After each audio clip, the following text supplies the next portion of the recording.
महत्वाची घडामोड आहे। देशात महिला आरक्षणाच्या निमित्तानं दुरुस्ती विधेयक येऊ घातलंय आणि उद्धव ठाकरे त्याला विरोध करणार आहेत। सूत्रांच्याकडून मिळालेल्या अत्यंत जबाबदार आणि विश्वसनीय अशा माहितीच्या आधारे ही माहिती आम्ही आपल्यापर्यंत आणतोय। बातमी अशी आहे की उद्धव ठाकरे महिला आरक्षणाच्या विरोधामध्ये संसदेत त्यांच्या खासदारांनी मतदान करावं अशी भूमिका घेते झाले आहेत।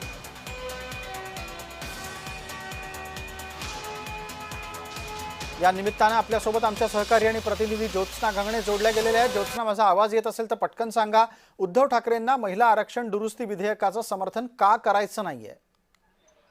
याच्यामध्ये विरोधकांनी जो आरोप केलेला आहे त्याच्यामध्ये दोन त्यांचे महत्त्वाचं म्हणणं आहे। मग ते खासदार प्रणिती शिंदे किंवा एकूणच काँग्रेसचं असो किंवा ठाकरेंच्या शिवसेनेचं असो, त्यांचं असं म्हणणं आहे की महिला आरक्षण हे नाव पुढे करून जे आहे ते डिलिमिटेशन आणण्याचा प्रयत्न जो आहे तो केंद्र सरकारकडनं केला जातोय। म्हणजे सध्या जी संख्या आहे लोकसभेच्या खासदारांची, त्या संख्येमध्ये जर पुढे जाऊन वाढ करायची असेल तर त्यासाठी जे केंद्र सरकार आहे ते महिला आरक्षण 33% जरूर आणू पाहत आहे। पण त्यामध्ये प्रश्न असा आहे की जे उत्तर भारत आहे त्या ठिकाणी अधिकाधिक लोकसभेच्या सीटच्या संख्या ज्या आहेत त्या देण्यात येतील आणि त्याचबरोबर ज्या उत्तर भारत सोडून ज्या दक्षिणेकडे असतील, ज्याच्यामध्ये महाराष्ट्र सुद्धा असेल, या ठिकाणी मात्र लोकसभेच्या सीट ज्या आहेत त्या म्हणजे एकूणच जर महिला आरक्षण जर लागू करायचं असेल तर पूर्ण पुनर्बांधणी जी आहे, पुनर्रचना जी आहे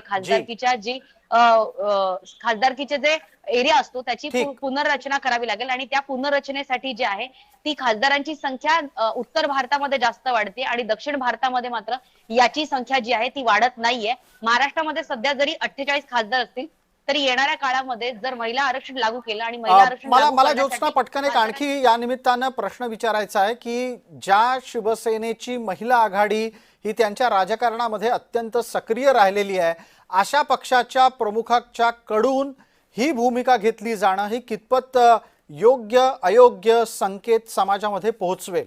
बोला ज्योत्स्ना।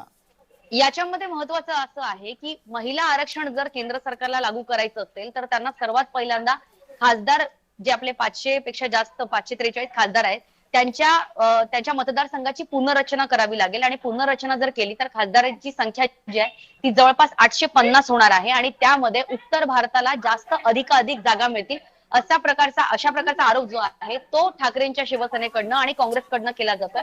प्रश्न इथे फक्त महिला आरक्षणाला विरोध करण्याचा आमचा हेतू नाहीये असं जे आहे त्या ठाकरेंच्या शिवसेनेकडनं सांगण्यात येत आहे। मात्र उत्तर भारताला लोकसभेच्या संख्यांची अधिकची जागा द्यायची आणि दक्षिण भारतातल्या राज्यांना संख्या कमी द्यायची याचा आम्ही विरोध करतोय असं। ठीक आहे ज्योत्स्ना, या निमित्तानं आपण चर्चेला आणखी पुढे नेण्यासाठी आपल्यासोबत आता जोडल्या गेलेल्या आहेत भारतीय जनता पार्टीच्या महिला उपाध्यक्ष वर्षा भोसले यांच्यापर्यंत हा विषय घेऊन जातोय। आपल्याला कळलंच असेल, उद्धव ठाकरेंनी महिला आरक्षणाला, मुख्य म्हणजे महिला आरक्षण दुरुस्ती विधेयकाला विरोध करण्याचं ठरवलंय।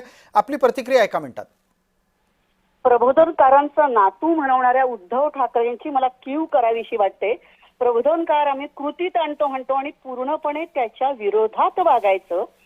तांत्रिक विषयाचा मुद्दा त्याच्यामध्ये आणायचा, त्याच्यामध्ये अडकवायचं लोकांना आणि मूळ मुद्द्याला जे महिला सक्षमीकरण आहे त्या विषयाला बगल देण्याचा हा उद्धव ठाकरेंचा प्रयत्न आहे।